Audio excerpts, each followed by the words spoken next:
Io mi chiamo Gualtiero Cecchin e avevo il mio futuro in tasca. È con profonda devozione che consegno nelle mani di Sua Eccellenza il Vescovo il primo crocifisso interamente realizzato con materiali plastici riciclati. 300.000 copie allora.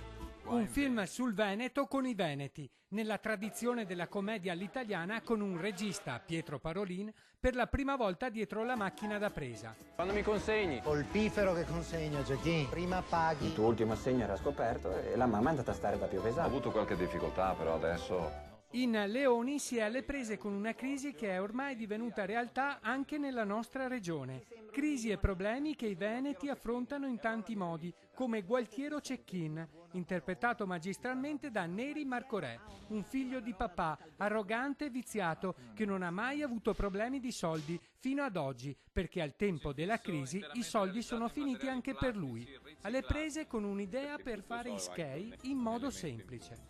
In questo film i trevigiani riconosceranno i loro luoghi in una commedia che racconta la quotidianità di tante persone. Non avrai i miei soldi, Gualtiero?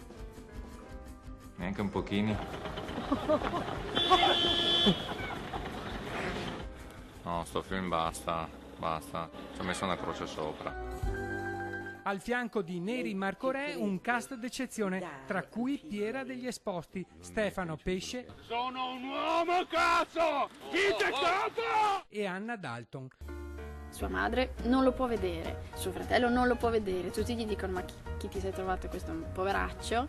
Alle prese con una riflessione tragicomica su una crisi non solo economica.